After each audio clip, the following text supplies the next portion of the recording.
Welcome back to Unlimited Reads. You're with Chris, and thanks for joining me today as I wrap up what I thought was a pretty good week. First up, I put up my cover reveal for the next Jack Ryan Jr. novel, which is due to be released in May next year, called Tom Clancy's Line of Demarcation by M.P. Woodward, which will be his second entry into the series, with his first being Shadow State. Now, the thing about this cover that got me was how good it was.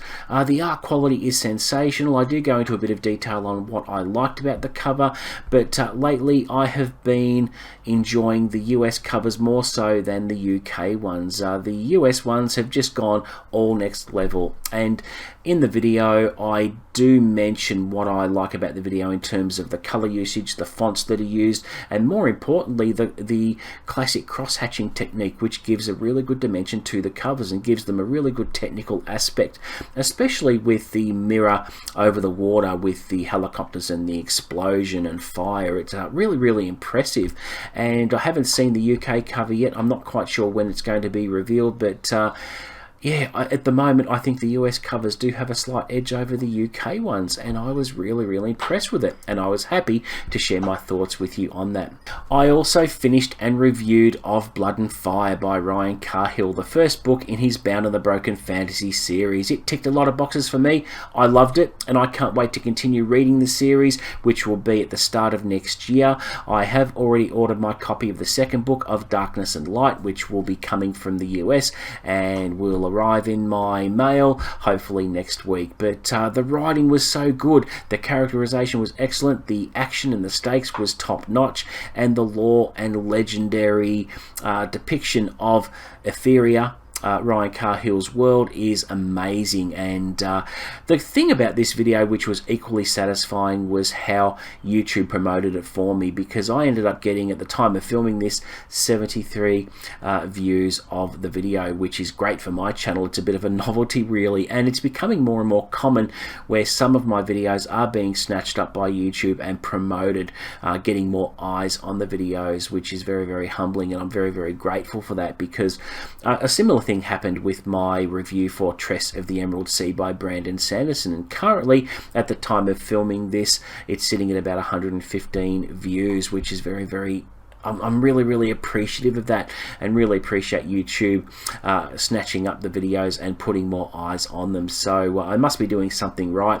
I feel in many ways I am turning the corner, and I'll hopefully just continue to do what I do and make the videos as best I can, because I have been thinking a lot about how the algorithm may work, and I'm sick of fighting the algorithm and whinging about it. And all I'm going to do is just keep doing what I'm doing, and hopefully YouTube will promote more of my videos. And the really good indicator is where you type in a search for in Google and YouTube, and my videos are ranking pretty high, in some cases as high as 6th or 9th spot, which is very nice, because it means that people are doing a search for a particular review and they're coming across my video, and hopefully my thumbnails are eye-catching enough. So it seems to be a pretty good formula with the thumbnails in particular, so I'm not going to change anything there anytime soon. They appear to be working quite well, and it's been a very long journey to get my thumbnails to a standard I'm finally happy with,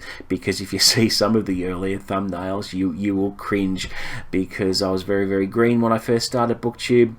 And since I started to use Canva, my thumbnails have evolved over time, and you'll see on the channel as you scroll back through my old videos, it tells a story how I started off with thumbnails that only have a picture of me and some small text, and then they gradually evolve and have a bit more text and more better looking art and so forth. So yeah, I'm really happy with how the thumbnails look, and how that YouTube is promoting some of my videos, which is very humbling. As for my current read, well, I finished it just prior to filming this video, and that was Tom Clancy's Shadow State by M.P. Woodward, which was the debut entry by the author into the Ryanverse. Now, if you've been watching my channel for a while and have been following me, you'll know I was nervous about this one. Anytime a new author comes into the Ryanverse, I am nervous about it, because I'm not quite sure what they're going to do with this series. Are they going to write very well? And I'm pleased to say with this one, it was a competent debut into the Ryanverse by M.P. Woodward. This book was very good. It was very solid. I have nothing negative to say about it. I will be posting up my review for this on Wednesday, but yeah, I was pretty happy with it. It ticked a few boxes for me. It's very, very hard. It would be very hard for a new writer to write the characters of President Ryan and Jack Ryan Jr. well, and he did. And he got the character interactions just right. It felt like he had been writing in this series for a little while. And that's a really good indication of how skillful a writer can be, particularly on their first attempt at contributing to the Ryanverse. So I was very, very happy with it. He had the technical lingo done very, very well. He had really good action scenes. He had really good characterization. He wrote Jack Ryan Jr. very, very well and put him through the ringer, which I would expect nothing less in a series like this, and I'm really looking forward to what else he has to offer, more so with Line of Demarcation when it's released next year, which I will be now looking forward to with eagerness, because I'm just really impressed with this effort. As for next week's reading, one of these books I'm going to be starting tonight to get an early jump on next week, and the first choice I have is The Life Impossible by Matt Haig, a book I bought recently. I enjoyed The Midnight Library, so I should enjoy this one, which will be pretty low commitment because it is pretty short. The next one I've got on the cards is Confessions of the Dead by James Patterson and J.D. Barker. Now, a quick thing on J.D. Barker. He wrote a novel called The Fourth Monkey a few years ago, and it's been sitting on my shelf gathering dust, and I've heard nothing but good things about it and should get to it sooner rather than later because I've heard it is awesome. Now, with any James Patterson book, they are a very quick read for me. This one's about 447 pages, but that critical ingredient for a page turner, it has a lot of chapters in there which James Patterson has been renowned for, so I should enjoy that one. The third book I'm thinking of is a Doctor Who title, Doctor Who The Blood Cell by James Goss, featuring the 11th Doctor, who was of course played by Peter Capaldi. It's only a short book, but it's been recommended to me by Jethro Wegener, one of my subscribers and friends, and the author of the self-published Duke Gibbs series. He thought I would really enjoy it, and I've taken that recommendation on board and I'm going to give it a go. So it's only a short book as well.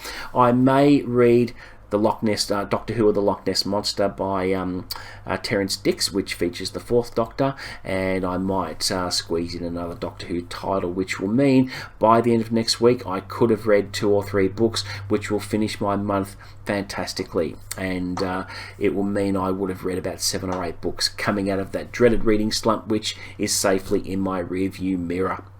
Now, next week, I'll also be sharing my reading possibilities for October, which of course is spooky season for my friends in the US, and I'm going to be jumping on that bandwagon and joining in all the fun. So at the moment, I'm currently going through my selections. I've chosen a few really good ones, and I'll hopefully be filming early next week, and I'll share that later in the week as we draw closer to the end of September. But it's going to be a blast, and it's an excuse I've been looking for reading some of these books, which I'm really, really excited to share with you, but it should be awesome. So there you go, guys. That is it for my weekly update for this week. Thank you very much for watching. If you like my videos, please consider subscribing. Help me get to that 1,000 subscribers and beyond. But until the next video, guys, happy reading.